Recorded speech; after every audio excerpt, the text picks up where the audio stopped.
Chers internautes, bonjour. Nous sommes heureux de nous retrouver pour cette nouvelle étude intitulée Dieu y pense à deux fois. C'est l'étude numéro 8. Et pour ce faire, je suis heureux d'avoir avec moi deux pasteurs, le pasteur Jethro Camille, bonjour. Bonjour. Et le pasteur Olivier Rigaud, bonjour. Bonjour. Mais avant de poursuivre, nous vous invitons à prier avec le pasteur Jethro Camille. Merci Seigneur de conduire ce temps de partage, de le rendre fructueux dans nos vies, dans la vie de celles et ceux qui nous écouteront. Au nom de Jésus, Amen. Amen. L'Égypte était une puissance très importante à l'époque qui nous occupe. Le peuple d'Israël, alors qu'ils y étaient en esclavage, avait pu observer tout le faste et la grandiosité des édifices qui y étaient construits, les pyramides, les temples, les palais, et autour du pharaon qui était considéré comme un dieu sur terre, il y avait tout un cérémoniel avec des statues plus hautes les unes que les autres, plus gigantesques les unes que les autres. Il y avait toute une caste de prêtres, de sacrificateurs, de gens habilités à servir ce dieu vivant qu'était le pharaon, à servir le dieu Ra, dieu du soleil, et les autres divinités égyptiennes comme Isis et Osiris. Et ce faste ne pouvait qu'impressionner le peuple. Et parmi celui-ci, le peuple d'Israël, lui aussi, avait, durant des décennies, pris l'habitude de vivre au rythme des différentes cérémonies religieuses, des différents rites et pratiques que les Égyptiens ne manquaient pas d'observer. Bien sûr, ils étaient conscients qu'ils étaient différents, conscients qu'ils croyaient en un autre Dieu, conscients que de père en fils, depuis Abraham, Isaac et Jacob, il leur avait été mentionné l'existence du Dieu de leur père. Toujours est-il que ce faste, cette grandeur égyptienne, les avait profondément marqués.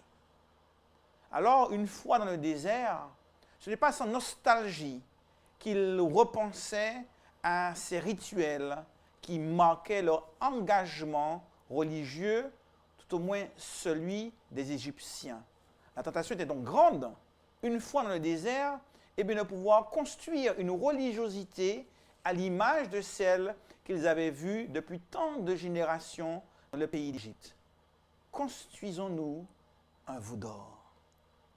Bien, c'est une tentation qui est bien normale et bien légitime pour un peuple qui non seulement a été influencé pendant des siècles par la culture polythéiste et idolâtre égyptienne, mais qui plus est un peuple d'esclaves. C'est-à-dire que vous avez quand même un peuple qui n'a pas l'opportunité de construire une culture, de construire une vision à long terme, de construire une identité, de construire une civilisation, puisqu'il est réduit en esclavage et que la préoccupation est essentiellement la préoccupation immédiate, par exemple, celle de ne pas prendre trop de coups, celle d'avoir à manger, celle de pouvoir boire immédiatement, celle de pouvoir sauver son enfant qui risque d'être éliminé parce qu'il y a trop d'Israélites en Égypte à cette époque-là. Donc c'est un peuple qui n'est pas habitué à penser sur le long terme et qui n'est pas habitué à se projeter. Par conséquent, le veau d'or, c'est une réaction logique, puisque le passage de la mer Rouge, ça date déjà un petit peu, parce qu'ils sont habitués à cela. Donc on se rend bien compte qu'une spiritualité non idolâtre n'est pas une spiritualité du court-termisme.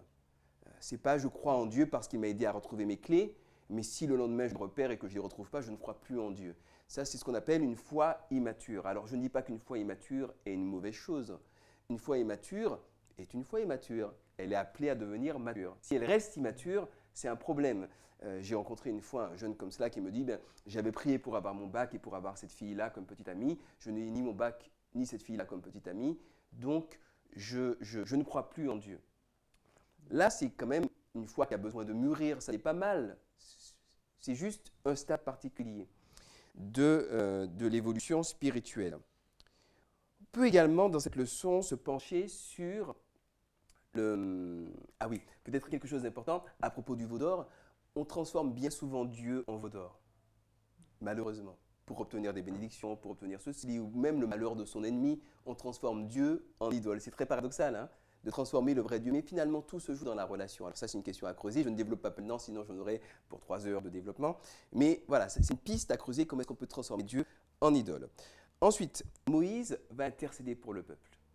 C'est intéressant, il intercède auprès de Dieu et Dieu, on a l'impression que Dieu change d'avis.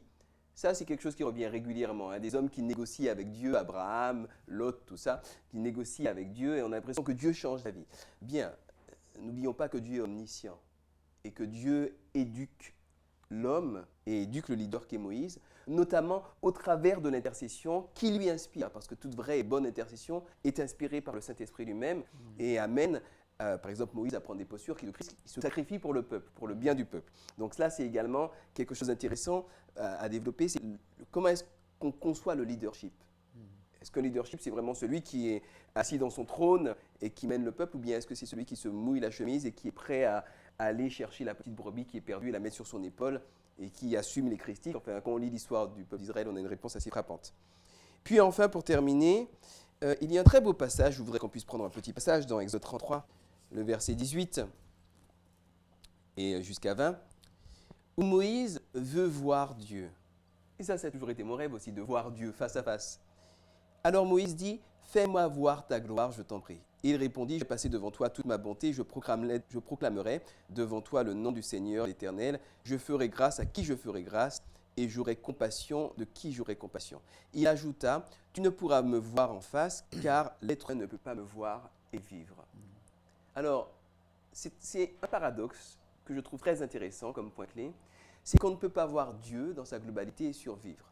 Mais en même temps, selon les Écritures, si on ne voit pas Dieu, ne serait-ce qu'en partie, on ne peut pas vivre avec un grand V. Donc, on ne peut pas voir Dieu et vivre, mais on ne peut pas vivre sans voir Dieu. Voilà, et on passe aux questions à creuser. Donc, hein, bon courage pour creuser ça. Si vous avez des idées intéressantes du première, on passe aux questions ouvertes avec Olivier. On va essayer de trouver des questions plus simples. Voilà, on se rend compte que dans ce passage, Moïse est absent pendant de longs jours. Et c'est cette absence qui crée un manque, un vide, voire une peur chez le peuple. Alors il cherche à combler cette absence par un veau d'or. Il cherche à peut-être reprendre un peu le contrôle des choses, à remplir cette absence, ce vide, par nous-mêmes. Et je pense que l'idole, c'est un peu ça, c'est chercher à remplir ce vide, cette absence de Dieu dans notre vie.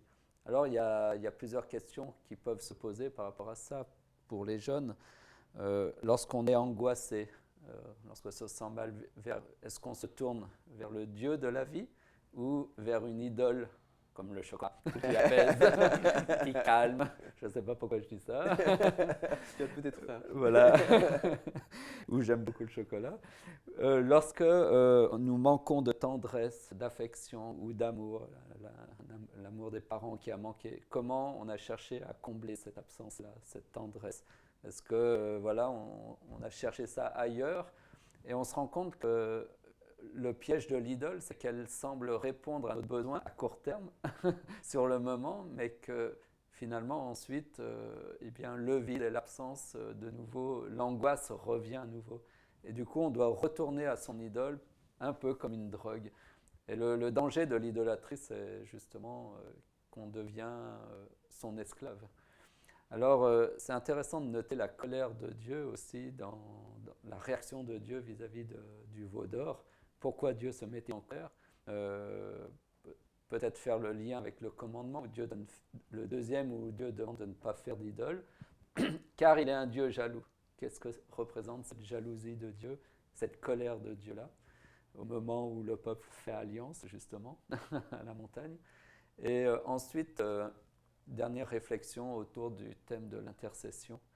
Que nous enseigne l'exemple de Moïse lorsqu'il intercède? Quelles sont les qualités d'un homme de foi, d'un leader ou tout simplement d'un intercesseur?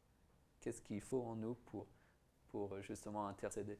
Et ce serait intéressant de terminer cette leçon peut-être par un temps d'intercession pour l'Église, les uns pour les autres et pour la famille. Voilà ce qu'on pourrait dire. Nous souhaitons une bonne étude et que Dieu puisse pleinement vous enrichir à travers celle-ci. Au revoir. Au revoir. C'est bon. Combien de temps? On était un peu plus long là. Hein. Ouais. C'est clair.